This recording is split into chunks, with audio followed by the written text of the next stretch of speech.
Let's now take you to senior politics reporter Ziyanda Ngcobo, of course, at the National Results Operations Center in Pretoria, where Ziyanda, I suppose, coalition talks are setting the tone, dominating the day, with over half of the votes being counted so far.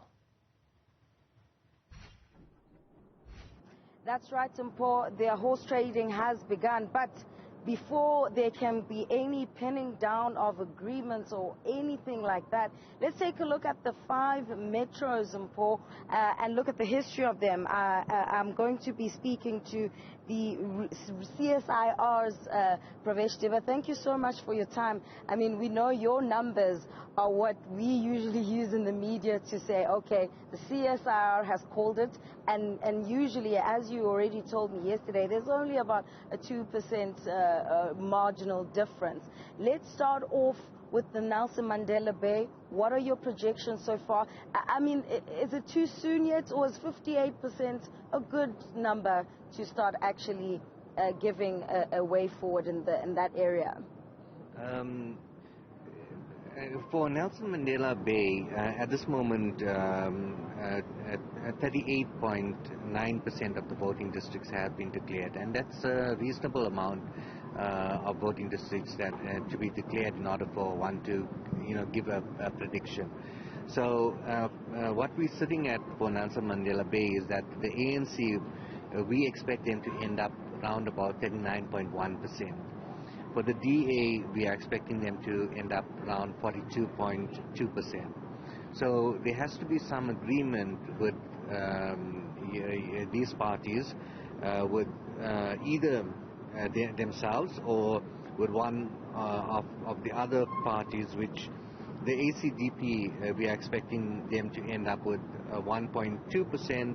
The UDM, we are expecting them to end up with 1.1%.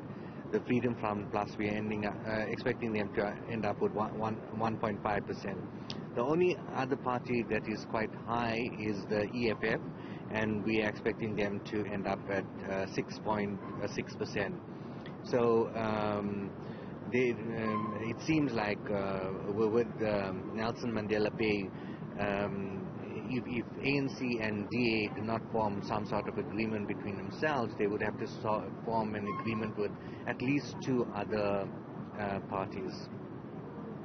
Let's take a look at the city of Johannesburg, because we won't have much time. But the reason why I want to touch on the city of Johannesburg is because I'm someone who interviewed Herman Mashaba just yesterday, who seems very, very confident that he is going to attain kingmaker status, similarly to what the EFF achieved in the 2016 local government elections. What are the numbers saying there? For the ANC, we are projecting that it would end up at 34.4%. For the DA, we are expecting that it will end up at 28.9%. So if you look at the other 2 high numbers, it is for EFF, which is 11.4, and for Action SA, which is 13.5. And once again, if you add these numbers up for ANC and Action SA as an example, that is still going to fall short of your 50%. So they need to combine with something else as well. Yeah. Let's quickly run over eThekwini, because there are concerns that the ANC there is likely to decline. We saw that in Umgeni, the DA managed to take over that entire municipality. The new mayor, Chris Papas, is likely to take over.